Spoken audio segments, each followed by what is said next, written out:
তারেক রহমানের বিরুদ্ধে আইনি পদক্ষেপ নেওয়া হতে পারে, আইনি ব্যবস্থার মুখোমুখি হতে পারেন তারেক রহমান, তারেক বিন জিয়া।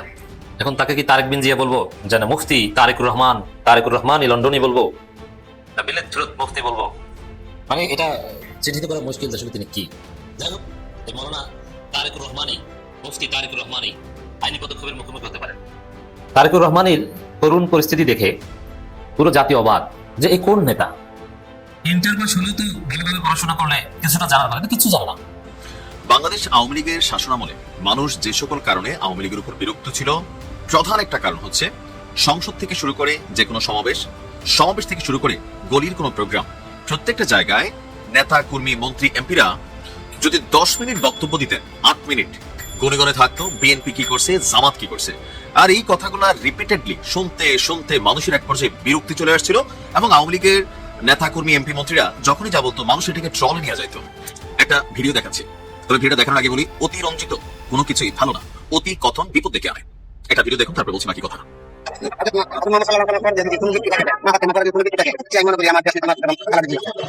নিশ্চয়ই শুনেছেন, অনেকে নাউজুবিল্লাহ লিখেছেন, অনেকে অনেক রকম কথা বলেছেন যে হযরত মুহাম্মদ সাল্লাল্লাহু আলাইহি সাল্লামের পর যদি সম্মানিত কেউ থাকেন, তিনি বলছিলেন যে মা ফাতেমা রাহমাতুল্লাহ আলাইহা, এরপরে হচ্ছে মরহুম বেগম খালেদা জিয়া। সেই যে মির্জা আব্বাস রিকশাওয়ালার কাছে চাঁদা দেয় না, কোনো দোকান থেকে চাঁদা দেয় না, ফুটপাত থেকে চাঁদা দেয় না, চাঁদা আব্বাসের কাজে চাঁদা দেওয়া। সারা জীবন চাঁদাবাজি করেছে, এখনো চাঁদাবাজি করে।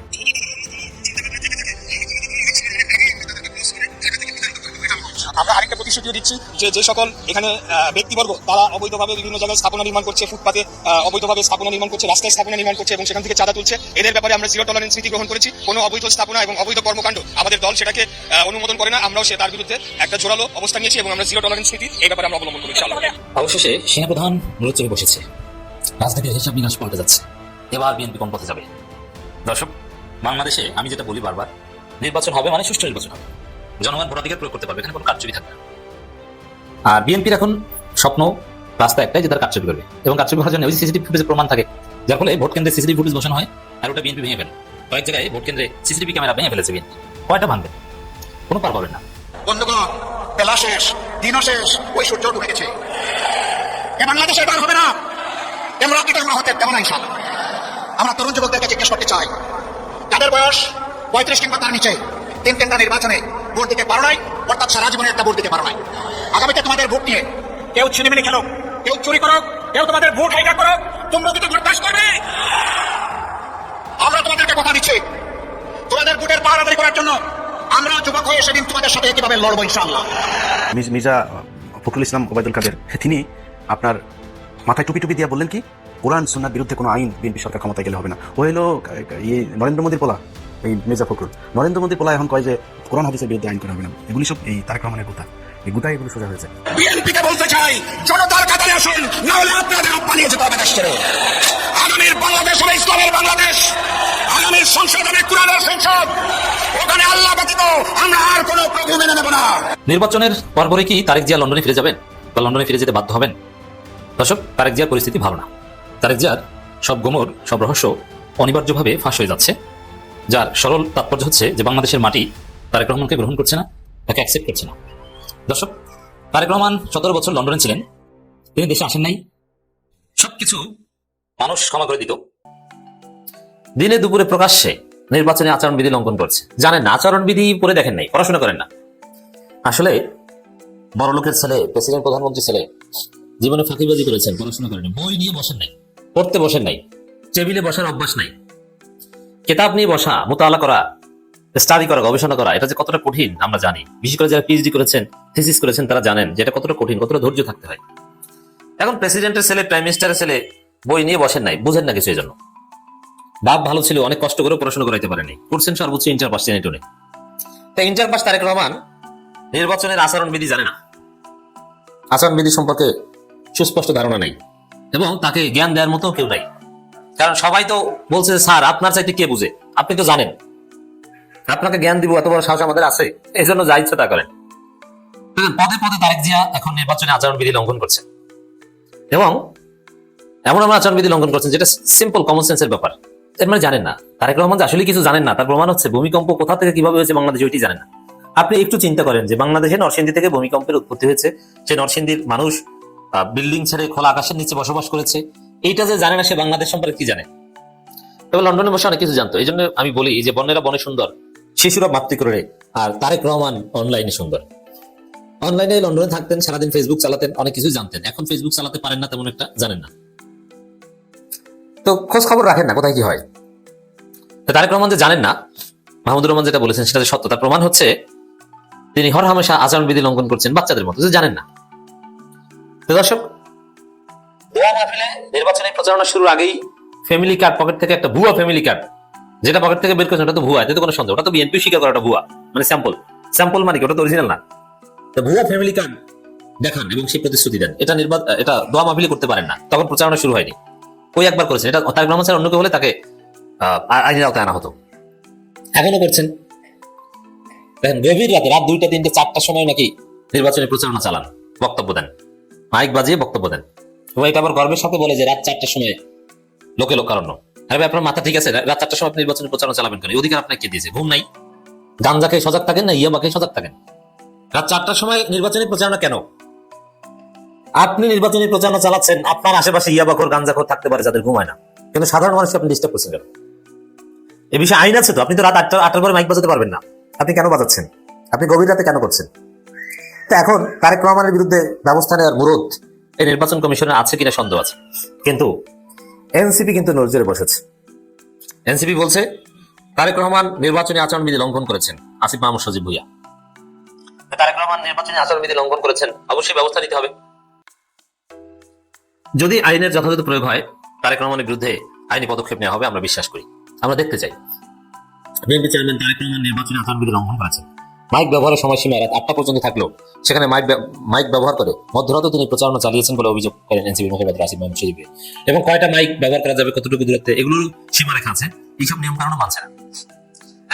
জানেনই না আচরণবিধি কিভাবে মানতে হয়, পড়াশোনা করে নাই। কিছু লোক আছে দেখবেন যে মেধা আছে কিন্তু পড়াশোনা করে না।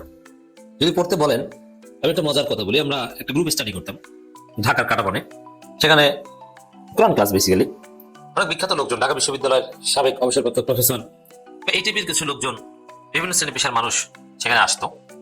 তা আমি বেশিরভাগ সময় সেখানে দাস দিতাম। তার মধ্যে আমি নাম বলবো না, বিস্তারিত বলবো না কোথায় কি, যখন করতাম তখন এটা অনেকটা গোপনীয়তার সাথে, আর এখন তো এটা ওপেন করা যায়। তখন পড়া দেয়া থাকতো যে সবাই পড়ে আসবেন, যে এই আয়াত থেকে এই আয়াত, এটা আপনি ভালোভাবে রিডিং করা প্র্যাকটিস করে আসবেন, এবং মিনিমাম একবার 2বার হলো তাফহিমুল কোরআন থেকে কিংবা তাফসীর ইবনে কাসির থেকে, যে কোনো একটা ভালো তাফসীর থেকে আপনি জাস্ট পড়বেন, এবং যাতে 2-1 মিনিট আপনি বলতে পারেন যে আমি এটা শিখেছি। কিন্তু কিছু তাও কিন্তু হেভিওয়েট ব্যক্তি পড়তে চাইতো না, পড়তো না, বলতো যে পড়ার অভ্যাস নাই, শুনতো, বলতো যে এটা কি অডিও ভিডিও আছে, কারো ওয়াজে আছে, ওইটি শুনি, যদি থাকতো তাহলে ওইটি শুনতো, তখন বলতে পারতো, কিন্তু পড়তে মন চায় না। বই টেবিলে নিয়ে পড়বে, এটা তার নাকি ভালো লাগে না, বিরক্ত লাগে। স্টুডেন্ট লাইফে পড়তে মোটামুটি, তাও নাকি বেশি পড়তো না, কিন্তু অসাধারণ মেধাবী ছিল বলে ভালো চাকরি হয়েছে, কিন্তু ওর পড়ার অভ্যাস নেই। তারেক রহমান সম্ভবত এরকম, যে স্টুডেন্ট হয়তো ভালো ছিলেন কিন্তু পড়তে পারেন না, টেবিলে বসলেই মাথা ঘুরায়, তখন মানে হাবিজাবি মনে, অনেক লোক আছে না দেখুন যে নামাজ পড়তে বসলেই দুনিয়ার যত চিন্তা মাথায় ঢুকে, ওরকম যে বই পড়তে টেবিলে বসলেই ঘুরায়, ভালো লাগে না, ছটফট করে, এবং মোবাইলটা একটু হাতে নেই, একটু নোটিফিকেশন চেক করি। তারেক রহমানের অবস্থা হচ্ছে এরকম, যে আচরণবিধি তো পড়তে হবে, আচরণবিধি পড়তে বসলেই মোবাইলে নোটিফিকেশন চেক করতে যে আর আচরণবিধি পড়া হয় না, জানেন না। আর অন্যকে সতর্ক করেন কেন যে ভাইয়া কাজটা করতেছেন, এটাকে আবার বাধা দেবো, ভাইয়া যেটা করবে সেটাই তো রাজার ছেলে দি প্রিন্স, এই সব চিন্তা থেকে তাকে কেউ সতর্ক করেন না দলের কাছ থেকে। আর এই যে অবস্থা, এটাই হবে তার পরাজয়ের কারণ। এনসিপির প্রেস ব্রিফিং এ কথা বলে তিনি জানান, বিএনপি তাদের অন্যদের ওই ধরনের নিয়ম ভঙ্গের জন্য উৎসাহিত করছে, প্রার্থীরা আচরণবিধি লঙ্ঘন করে পোস্টার ব্যবহার করেছে। এবার নির্বাচন আগের মতো সেনাবাহিনী কেন্দ্রের বাইরে অবস্থান করার সিদ্ধান্ত আশঙ্কাজনক, সিসিটিভি ক্যামেরা নিশ্চিত করতে হবে। এখনো কিন্তু সুষ্ঠু নির্বাচনের ফাঁকফোকর রয়েছে, বিশেষ করে সেনাবাহিনী ব্যতিরেকে সুষ্ঠু নির্বাচন একদম সম্ভব নয়। এই বিষয়ে এখনো চেষ্টা করে যাচ্ছে জামাত, এনসিপি। আর সিসিটিভি ক্যামেরা সরকার নিশ্চিত করছে, ইউনূস বলছেন, ওদিকে বিএনপি ভেঙে ফেলায়, কারণ নিশ্চিতভাবে তারা চুরি করার সিদ্ধান্ত নিয়েছে, নইলে সিসিটিভি ক্যামেরা ভেঙে ফেলবে কেন? তারেক রহমানের বিরুদ্ধে আইনি ব্যবস্থা নেওয়ার আহ্বান জানাই।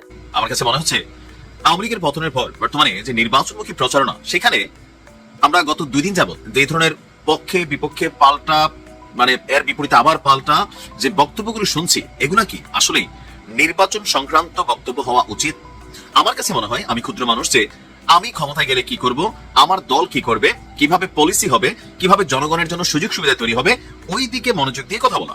এর বিপরীতে কথা বলা হয় কি, আপনি ট্রলের শিকার হয়ে যাবেন।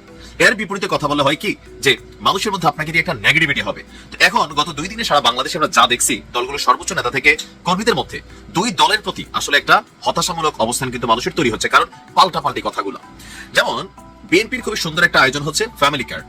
এখন এটা কতটুকু বাস্তবসম্মত করা যাবে, কি পরিমাণ চ্যালেঞ্জিং ইস্যু আছে, এগুলো নিয়ে আমি একটা ভিডিও তৈরি করছি।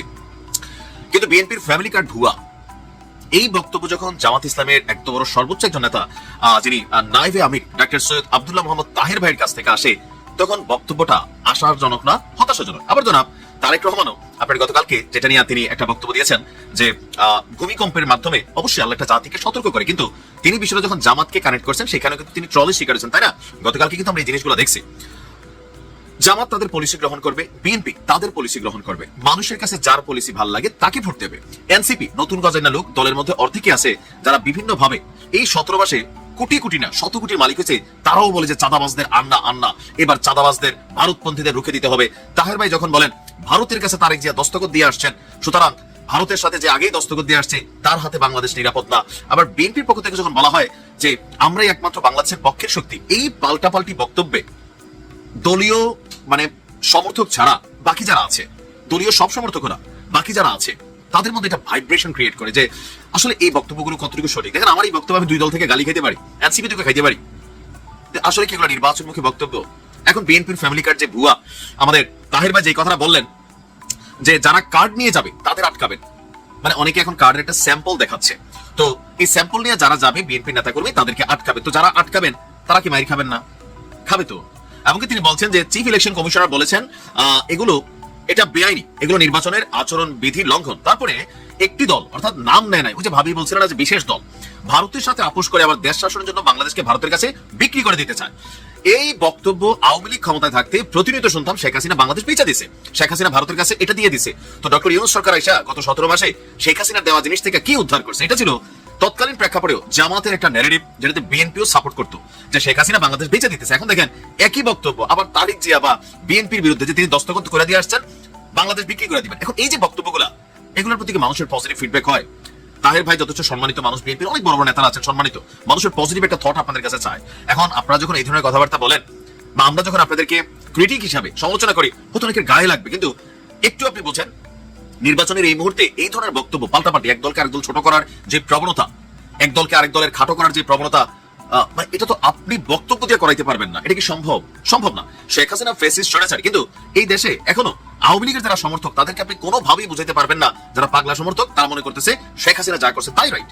তো তাহলে আপনি কাকে বুঝাবেন? আমার কাছে মনে হয় যে নির্বাচনে অন্তত আমরা ব্যতিক্রম কিছু দেখতে চাই, যেখানে প্রত্যেক দল নিজেদের কথাই বলেন, জনগণ জানে কে বাংলাদেশের পক্ষে, কে বাংলাদেশের বিপক্ষে, কে দেশ বিক্রি করে দিবে, কে পাকিস্তান পন্থী, কে বাংলাদেশ পন্থী। Let decide to the people, মানুষকে এটার সিদ্ধান্ত নিতে দিন। আপনি যখন বলছেন আপনার কাছে মনে হচ্ছে যে সামনে থাকা দর্শকরা ঠিক ঠিক চিল্লান দিচ্ছে, বাট বি অনেস্টলি মানুষের কাছে এগুলো রিফ্লেকশন হয় এবং যে আশার জায়গাটা ছিল সেখানে হতাশা তৈরি হয়। আমার কথা আসলে আমি সার্বজনীন কথা বলি, কারোর কাছে গায়ে লাগবে, কারোর ভালো লাগবে, বাট এটাই হওয়া উচিত। এতে দলীয় সৌন্দর্য যেমন ঠিক থাকে, রাজনীতির যে শিষ্টাচার, একদল অন্য দলকে সম্মান করা, একদল অন্য দলকে কি বলা হয় যে পায়ে পা দিয়ে ঝগড়া না করা বা উত্তপ্ত বাক্য বিনিময়ে সহযোগিতা না করা। যেমন আবার আমাদের মিয়া গোলাম পরোয়ার ভাই তিনি বললেন যে একজন আসছেন লন্ডন থেকে মুফতি হইয়া ফতোয়া দিতে। এই যে দেখেন এই কথাবার্তাগুলোতে কি হচ্ছে? পজিটিভ কিছু হচ্ছে না। আমি আশা করি আমাদের দুইটা বড় দল যারা আছেন এবং এনসিপি নেতা করে তাদের কথা তো বাদে দিলাম, জামাতের লেজের মধ্যে তারা যদি না ঢুকতো, এই মানুষ জমায়েত করা 500 মানুষ এটা জমায়েত করতে পারবে? 500 পারবে না। সবাই যার যার জায়গা থেকে সংযত হয়ে বক্তব্য দিই, তাহলে এটা সবার জন্য কল্যাণকর হবে।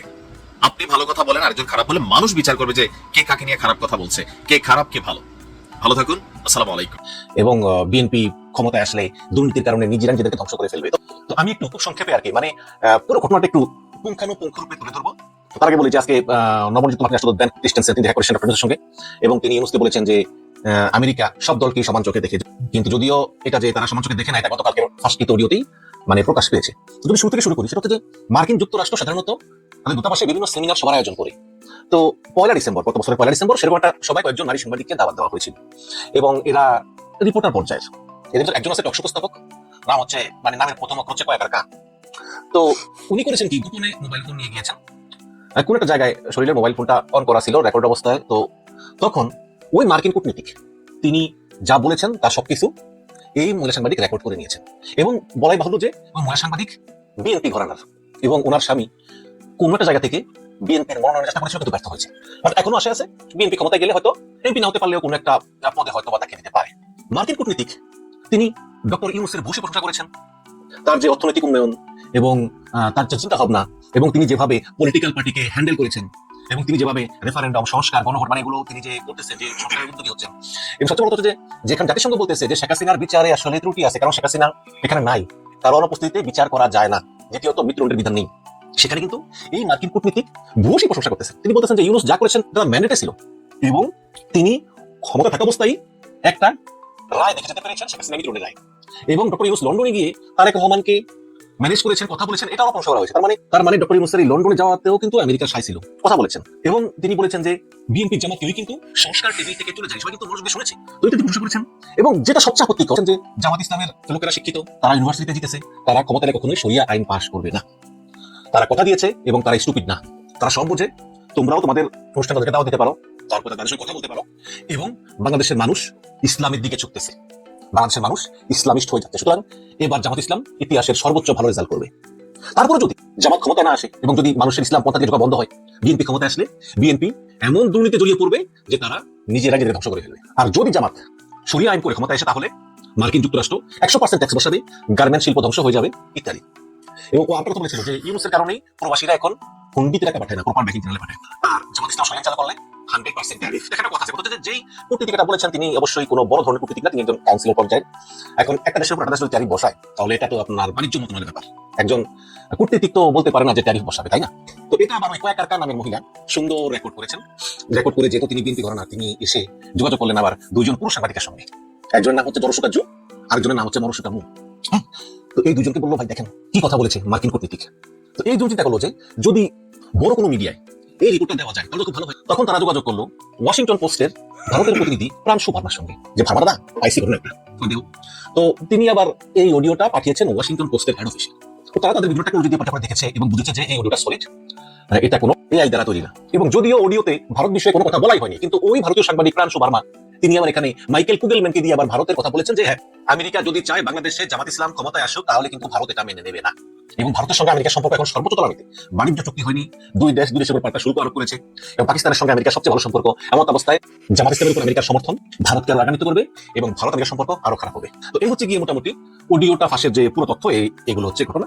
এবং আগামীতে যে সরকার আসুক না কেন, সে বিএনপি হোক, জামাত হোক, এই বহির্বিশ্ব বা এই কূটনীতিকদেরকে ম্যানেজ করে কিন্তু সহজ হয় না। অলরেডি মার্কিন রাষ্ট্রদূত বেন ক্রিস্টেনসেন তিনি গতকাল বলেছেন যে আমি আসার পর দেখেছি যে চীনের সঙ্গে বাংলাদেশের সম্পর্ক এটা অত্যন্ত ঝুঁকিপূর্ণ, এবং আমি এই ঝুঁকির বিষয়গুলো তুলে ধরবো বাংলাদেশ সরকারের কাছে, যে চীনের কাছ থেকে দূরে থাকুন। এর কিছুক্ষণ পরে চীন দূতাবাস বলছে যে বাংলাদেশ চীনের বন্ধুত্ব অনেক শক্ত এবং মজবুত ভিত্তির উপর দাঁড়িয়ে, সুতরাং তোমরা আমেরিকা এসব বাদ দিয়ে নিজেদের চরকায় তেল দাও, কিভাবে বাংলাদেশের উন্নয়ন হয় সে চিন্তা করো, আমাদেরকে নিয়ে চিন্তা করো না।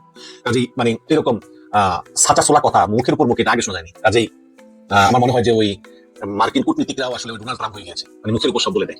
শেষ কথা, কেন মার্কিন কূটনীতিকের রুদ্ধদ্বার বৈঠকের গোপন অডিও এভাবে ফাঁস করা হলো? তার কারণ একটাই, সেটা হচ্ছে যে এই তিনজন সাংবাদিক, একজন মহিলা সাংবাদিক, দুজন পুরুষ সাংবাদিক, এরা তিনজনই কিন্তু বিএনপির ঘরানার। আপনি এদের সোশ্যাল মিডিয়া ফলো করলে দেখবেন যে জামাতের কথা নেই, সবসময় বিএনপির কথা বলে। তারা চিন্তা করেছে যে বাংলাদেশে কিন্তু ইসরায়েল ঘৃণিত, ভারত ঘৃণিত, আমেরিকাও ঘৃণিত, বাট বাংলাদেশের মানুষ যেই লেভেলে ইসরায়েল এবং ভারতকে ঘৃণা করে, আমেরিকা কিন্তু ওই লেভেলে করে না। আমেরিকার ব্যাপারে একটা মিশ্র একটা প্রতিক্রিয়া আছে, ভাব আছে। তারপরেও এই দুই সাংবাদিক চিন্তা করলো যে যদি এই রিপোর্টটা আমরা পাবলিশ করে দিই, তাহলে প্রমাণিত হবে যে আসলে আমেরিকা জামাতকে ক্ষমতায় দেখতে চায়। আর যেহেতু মানুষ বেশিরভাগ সুস্থ এবং ইসলামিস্টের দিকে ঝুঁকে যাচ্ছে, কাজেই মানুষ বলবে যে না, আমেরিকা যা চায় তা দেওয়া যাবে না, কারণ তারা আমেরিকা পছন্দ করে না। এই কারণে জামাত ইসলামের ভোট কমবে, এটা মনে করে বিএনপির উপকারের জন্য কিন্তু তারা এই রিপোর্ট বা ওয়াশিংটন পোস্টে দিয়ে ছাপিয়েছে। কিন্তু বিষয়টাতে আসলে সাপে বর হয়েছে। জামাত ইসলাম কিন্তু বিষয়টাতে ভীষণ খুশি হয়েছে, বিশেষ করে মরহুম মতিউর রহমানের যে ছেলে ডক্টর নকিবুল্লাহ তারেক, তিনি এই পোস্টটা শেয়ার করেছেন এবং অনেকে উৎসাহিত করতেছেন যে পোস্টটা শেয়ার করতে বলতেছেন, কারণ জামাত ইসলাম হচ্ছে একটা ইসলামী দল। মানে ইসলামী দলকে পশ্চিমারা ভালো চোখে দেখে না, যেমনটা ভারত দেখে না, তাই না? যে আমেরিকা কয়দিন আগে ইসলামী দল মুসলিম ব্রাদারহুড নিষিদ্ধ করেছে, এখন সেই আমেরিকা যখন চারজন নারী সাংবাদিককে নিয়ে বলতেছে যে জামাতকে আমরা বন্ধু বানাতে চাই, তাহলে এটা তো জামাতের একটা বিশাল বড় একটা অ্যাকসেপ্টেন্স যে হ্যাঁ, আমাদের দল জামাত ইসলাম এখন পশ্চিমের কাছে গ্রহণযোগ্যতা পেয়েছে। এবং নির্বাচনের আগে এই যে অডিও ফাঁস হলো, এটা দেখা গেল যে পশ্চিমরা বলতেছে জামাতের দলকে বন্ধু বানাতে চাই, তার মানে এটা হলো জামাতের বড় পাওয়া। এবং পশ্চিমা দেশগুলোর ভিতরে ও একটা কথা বলি, এখানে কিন্তু মার্কিন কূটনীতিক কনভারসেশন এক পর্যায়ে বলেছে যে আমাদের সঙ্গে ইউরোপিয়ান ইউনিয়ন আছে। কাজে এই যে আমেরিকা এবং ইউরোপীয় ইউনিয়ন তারা জামাতকে বন্ধু হিসেবে অ্যাকসেপ্ট করলো। জামাত মনে করে যে ভোটের মাঠে, নির্বাচনের মাঠে তারা আরো একটা এগিয়ে গেল এবং তাদের আত্মবিশ্বাস বেড়ে গেল যে তারা পশ্চিমের অ্যাকসেপ্টেন্স পেয়েছে। তো এখন বিএনপিও খুশি, জামাতও খুশি। এখন দর্শক আপনারাই বলেন যে আসলে এই রিপোর্টটা প্রকাশ হয় বিএনপি লাভ হলো নাকি জামাতের লাভ হলো, নাকি বিএনপি ক্ষতি হলো নাকি জামাতের ক্ষতি হলো, এই জিনিসটা আপনাদের মন্তব্যে জানতে চাই। তবে বিএনপির লাভ হোক আর জামাতের লাভ হোক, নির্বাচনের আগে এই যে জাতীয় এবং আন্তর্জাতিকভাবে বাংলাদেশের নির্বাচন নিয়ে যে চিন্তা ভাবনা, এটাতে আসলে নির্বাচনের আমেজ, আওয়ামী লীগকে সারা নির্বাচনের আমেজই আরো বেড়ে গেল। নির্বাচনের পরপরে কি তারেক জিয়া লন্ডনে ফিরে যাবেন বা লন্ডনে ফিরে যেতে বাধ্য হবেন? দর্শক, তারেক জিয়ার পরিস্থিতি ভালো না।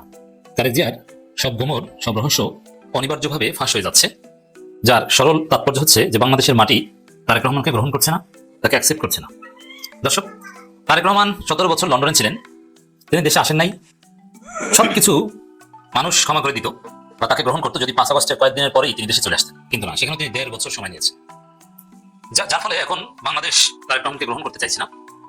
এখন বাংলাদেশ তাকে বলে বসন্তের কোকিল, বাংলাদেশ তাকে বলে যে কুহু কুহু করে, বাংলাদেশ তাকে বলে আপনি লন্ডনে ফিরে যান, বাংলাদেশ তাকে বলে লন্ডনী মুফতি। অর্থাৎ তারেক রহমান নিজের যে ইমেজ তৈরি করেছেন যে লন্ডনী মুফতি, 10%, খাম্বা, হাওয়া ভবন, তো এতে পরিস্থিতি যা তৈরি হচ্ছে, তিনি নিজেও যে শাস্ত্রাচরণ শুরু করেছেন, যার ফলে তাকে অনিবার্যভাবে লন্ডনে ফিরে যাওয়ার প্রয়োজন হতে পারে। কারণ তারেক রহমান ইতিহাস তো প্রতিকূল পরিবেশ ফেস করে দেশের মাটিতে থাকা নয়, জাস্ট 111 সরকারের মাধ্যমে নির্যাতিত হয়েছেন, তিনি মুসলেখা দিয়ে দেশ ছেড়েছেন। কিন্তু জামাত নেতাদের চাইতে বেশি নির্যাতনের শিকার হয়েছেন তারেক রহমান? নেভার। কিন্তু জামাত নেতারা কি কখনো মুসলেখা দিয়ে দেশ ছেড়েছে? না, ছাড়েনি। অতএব তারেক রহমানের পাস্ট, তার ক্যারেক্টার, তার বৈশিষ্ট্য, তার ধরনের সাথে বাংলাদেশের মাটিতে যে কোনো পরিস্থিতিতে থেকে তিনি রাজনীতি করবেন, এটা যায় না। আমার কাছে মনে হচ্ছে তারেক রহমানকে যেহেতু বাংলাদেশ গ্রহণ করছে না, আগামী নির্বাচন অনিবার্যভাবে তিনি পরাজিত হবেন, পরাজিত হয়ে তিনি বাংলাদেশ ছেড়ে আবার লন্ডন চলে যাবেন। এখন তারেক রহমান দেশে আসার পর রাজনীতির মাঠে যেটা স্পষ্টত প্রমাণিত হয়েছে যে বন্যের বনে সুন্দর, শিশুরও মাতৃক রয়ে। আর তারেক রহমান লন্ডন এবং অনলাইনে সুন্দর, রাজনীতির মাঠে অসুন্দর। রাজনীতির মাঠে যখন তারেক রহমান নেমেছেন, সেই হারিয়ে ফেলেছেন। তিনি জানেন না কিছু, আচরণবিধি জানেন না, আইন জানেন না, ইন্টারপাস করলে যেটা হয়, এবং ভূমিকম্পের উৎপত্তিস্থল কোথায় বাংলাদেশে জানেন না। নরসিংদীতে বসে বলেন যে নরসিংদী থেকে ভূমিকম্প হয়, আর ভূমিকম্প কেন হয়? জামাত শিবির শিরকের কারণে। কি থার্ড ক্লাস অশিক্ষিত হলে এই ধরনের কথা বলতে পারে? কোনো এলএম কালাম, শরীয়তের জ্ঞান, সায়েন্সের জ্ঞান কিছু নেই। আচ্ছা, ইন্দোনেশিয়া এবং জাপান, ইন্দোনেশিয়া, ফিলিপাইন, এরা প্রচন্ড ভূমিকম্প প্রবণ এলাকা। তো জাপান, ইন্দোনেশিয়া, ফিলিপাইন কি জামাত অধ্যুষিত? সেখানে তো ভূমিকম্প হয় কেন? তো একজন জাতীয় নেতা তিনি যদি ধরেন হালকা কথা বলেন, মেবি ওয়ার্ড পর্যায়ের নেতারা যে ধরনের কথাবার্তা বলতেন, ওই কথাগুলো তারিক জিয়া বলছেন। এবং তিনি অনলাইনে সুন্দর কথা বলতে পারেন, কিন্তু অফলাইনে সুন্দর কথা বলতে পারেন না। এমনিতে ট্রেন্ডের সাথে মিলিয়ে গুপ্ত বলে ফেলেন, আবার উদ্ভট স্লোগান দিয়ে থাকেন মাঝে মাঝে। ড্রেস আপের মধ্যে স্মার্টনেস নাই, যে কোন ড্রেস পরে কোন কথা বলতে হয় এটাও মাথায় ঢুকে না। যদি এরকম কোনো সেন্স থাকতো তাহলে আপনি খালেদা জিয়ার জানাজার দিন একটা টুপি মাথায় দিতেন। কোনো টুপি মাথায় দেওয়ার ছবি নেই, পাঞ্জাবি নাই, জিন্সের প্যান্ট এবং দামি জুতা পরে। দেখেন এখানে বিএনপি দেখে শাস্ত্রাদের দল কি চাটুকারদের দল, তার প্রমাণ তার জুতার ঘটনা নিয়ে ফাঁস হয়েছে। এটাও একটা ফাঁস, তার প্রমাণ সব গোমর রহস্য ফাঁস হয়ে যাচ্ছে। তার মধ্যে একটা হচ্ছে, যেমন তিনি জুতা বলেছেন একটা দামি ব্র্যান্ডের একটা জুতা, ওরকম জুতা তার অনেক হয়তো আছে। সেখানে চাটুকার মিডিয়া এবং চাটুকাররা বলছে দেখছেন জুতার তলা ক্ষয় হয়ে গেছে, লন্ডনেও যে জুতা দেখি বাংলাদেশেও সেই জুতা। আসলে জুতার তলা ক্ষয় বলতে যা বোঝানো হয়েছে ওটা ক্ষয় না, ওটা টেক্সটাইল। মানে অরিজিনাল নতুন জুতার নিচে একটু সাদা দাগের মতো থাকে, যেটা দেখলে ছবিতে ক্ষয় হয়ে গেছে মনে হয়, আসলে ক্ষয় না, ওটা স্টাইল। আপনি চিন্তা করছেন যে তারেক রহমান বিলাসী জীবনে অভ্যস্ত, যে তারেক রহমানের গাড়ির দাম 38 কোটি 45 কোটি এরকমও থাকে। তারেক রহমানের গাড়ি বিলাস আছে। যারা তারেক রহমান হাওয়া ভবনের কাহিনী জানেন, না জানলে এটা একটু স্টাডি করবেন। হাওয়া ভবন কেমন ছিল? হাওয়া ভবনের রাজা ছিলেন তারেক রহমান। সেখানে বসে তিনি কি করতেন? সেই শিল্পা সিটি আসতো, শিল্পা সিটিকে নিয়ে গাজীপুরে যেতেন। কোন কালারের কালো গাড়ি, গাড়ির গ্লাস কেমন ছিল, একটা গাড়ির দাম 45 কোটি 46 কোটি এরকম, 35 কোটি, বিভিন্ন ধরনের গাড়ি বিলাস তার ছিল। এবং তিনি যে ব্লেজার পরেন, যে শার্ট পরেন, অনেক দামি। আমরা তো জানি, আমরা একটু ভালো পোশাক করার চেষ্টা করি। জুতার অনেক দাম। তো সেখানে তাকে সেরা জুতা কর্নেওয়ালা বানাচ্ছে। কি মানে কি অসভ্য বা কি ব্রেইন! তাকে অন্যভাবে ফ্রেমিং করেন। তারেক রহমান ড্রেস সেন্স আমার কাছে ভালো লাগে, তার স্টাইল ভালো লাগে। দেখবেন যে অনেক হেভিওয়েট ব্যক্তি ঠিকভাবে ইন করতে পারে না, বেল্ট কিভাবে করতে হয়, কতটুকু নিচে কিভাবে করতে হয়, এগুলো পারে না। আবার দেখা যায় একটু বেশি ঢোলা হয়ে যায়, অনেক সমস্যা থাকে। আমি এগুলো করি, কিন্তু তারেক রহমানের বডি ফিটনেস ভালো এবং তার স্টাইল ভালো, আমার কাছে এটা ভালো লাগে। তো সেখানে তারেক রহমানের জন্য সেরা জুতার মিথ্যা গল্প সাজানো, এটা বিএনপির ইত্রামি এবং দেউলিয়তের প্রমাণ, যেদের কাছে কোনো ক্যাপিটাল নেই। তারেক রহমানকে ভালো হিসেবে উপস্থাপন করার মতো কোনো উপাদান নেই, এই জন্য এখন এই জুতার গল্প নিয়ে এসেছেন বাজারে। তো দর্শক, এই গেল এক রহস্য। দেশে আসার আগে যে দিল্লির কাছে দস্তখত দেয়, তার কাছে দেশ নিরাপদ নয়। তারেক রহমান এখন ভারতের দালাল হিসেবে প্রমাণিত হচ্ছেন সন্দেহাতীতভাবে, কারণ ভারত দিল্লির কাছে দস্তখত দিয়ে এসেছেন। এটা জামাতের সমাবেশ থেকে প্রতিনিয়ত বলা হচ্ছে। এবং ভারতের যে মিডিয়া, বিশেষ করে আনন্দবাজার যে রিপোর্টটা করেছিল দিল্লির কাছে দস্তখত দেওয়া, তার কোনো প্রতিবাদ তো বিএনপি করেনি। এর মানে বিএনপিটা মেনে নিয়েছে। এতবার একটা অভিযোগ এখন জাতি জেনে যাচ্ছে, নির্বাচনী প্রচারণা ব্যবহৃত হচ্ছে, যে দিল্লির কাছে কাছে দস্তখত দিয়ে এসেছেন, কেমন লাগে? প্রতিবাদ কেন করেন? এখন পারলে করেন। তো দর্শক, তারেক রহমান যে ভারতের সাথে ভারতের মাল, ভারতের সাথে গোলামি চুক্তি করে এসেছেন, এর রহস্য ফাঁস হয়ে যাচ্ছে এবং তিনি নিজেকে যতটা নিচে নামাচ্ছেন, তাতে নির্বাচনে পরাজিত হওয়ার পর দেশে থাকবেন বলে মনে হচ্ছে না, দেশ ছেড়ে যেতে বাধ্য হতে পারেন। নতুন ইমাম বারবার বলেন ইমাম, মুফতি, এই ট্যাগগুলো বা এই তুচ্ছতাচ্ছিল্যের শিকার হচ্ছেন তারেক রহমান। এটা এরকম নিকৃষ্টভাবে, ইনফিরিয়র ভাবে ফ্রেমিং এর শিকার হয়ে কেউ প্রধানমন্ত্রী হতে পারে না। দিল্লিও নয়, পিন্ডিও নয়, সবার আগে বাংলাদেশ। এই যে কি থার্ড ক্লাস কথাবার্তা বলছেন যে একজন গেছে দিল্লি আর একজন যায় পিন্ডি। কে পিন্ডি যায়? আচ্ছা, জামাতের আমি পিন্ডি গেছে এরকম এক দেখাতে পারবেন? আর নিজে যে লন্ডন থেকে আসছে পলিটিক্যাল মুসলেকা দিয়ে রাজনীতি করবে না, সেটা আর বলে না। এক কথা যদি বলি, দেশে আসার আগে দিল্লির কাছে দস্তখত দেওয়ার কারণে বাংলাদেশের জনগণ তাকে গ্রহণ করছে না, যার ফলে তিনি লন্ডনে ফিরে যেতে বাধ্য হতে পারেন। আওয়ামী লীগ যদি আবারও ক্ষমতায় আসে, তবে সেক্ষেত্রে শেখ হাসিনা আর নেতৃত্বে থাকবেন না, তিনি অবসরে যাবেন। এমন একটি সম্ভাবনার কথা দুদিন আগে আন্তর্জাতিক গণমাধ্যম আল জাজিরার সঙ্গে একটি সাক্ষাৎকারে একটা পর্যায়ে এমন মন্তব্য করেছেন শেখ হাসিনার পুত্র সজীব ওয়াজেদ জয়। এবং তারই মন্তব্যকে ঘিরে এখন আওয়ামী লীগের মধ্যে নানান ধরনের আলোচনা, নানান ধরনের গুঞ্জনের সৃষ্টি হয়েছে। দলের মধ্যে এক ধরনের অস্বস্তি তৈরি হয়েছে। কোনো কোনো ক্ষেত্রে গ্রুপিং এর স্পষ্টতা কেউ কেউ লক্ষ্য করছেন।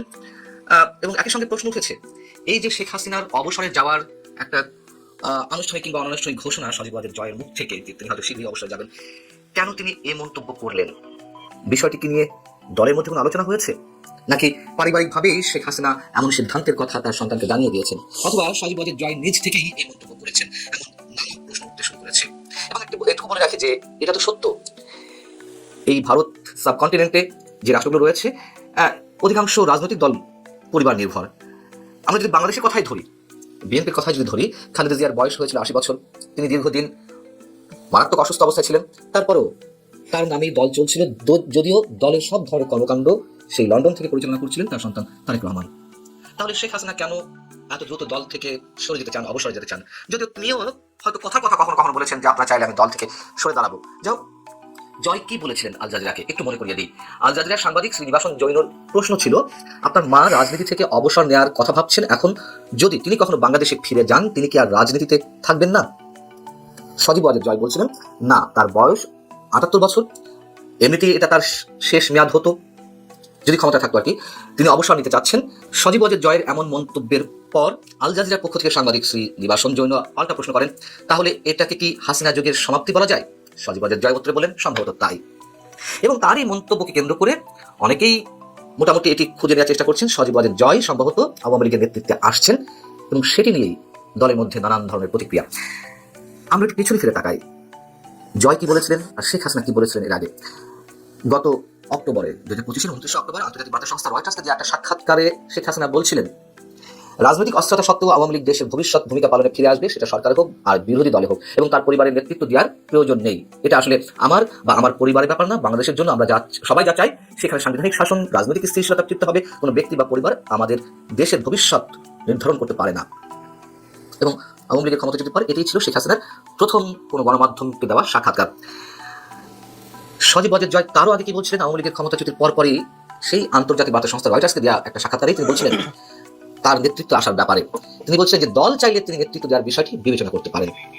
প্রশ্ন হচ্ছে, প্রায় 1.5 বছর পর এসে শেখ হাসিনা যখন বলছিলেন যে দলের কারণ দলের নেতৃত্বের ক্ষেত্রে তার পরিবারে কাউকে আসতেই হবে এমন কোনো কথা নেই, তাহলে সজীব ওয়াজেদ জয় আগে এবং পরে তার নিজের সম্পর্কে বা শেখ হাসিনা সম্পর্কে তিনি কেন এই ধরনের মন্তব্য করছিলেন, সেটি নিয়েই এখন আওয়ামী লীগের মধ্যে দুটি ধারা মোটামুটি স্পষ্ট হয়ে উঠেছে। যেমন আওয়ামী লীগের সাবেক সাংগঠনিক সম্পাদক এবং সাবেক শিক্ষামন্ত্রী মহিবুল হাসান চৌধুরী নওফেল ভারতের একটি অনলাইন গণমাধ্যমকে দেওয়া সাক্ষাৎকারে বলছেন, সজীব ওয়াজেদ জয়ের বক্তব্যকে তার কনটেক্সট অনুযায়ী দেখতে হবে এবং এটিকে কোনোভাবেই দলীয় সিদ্ধান্ত হিসেবে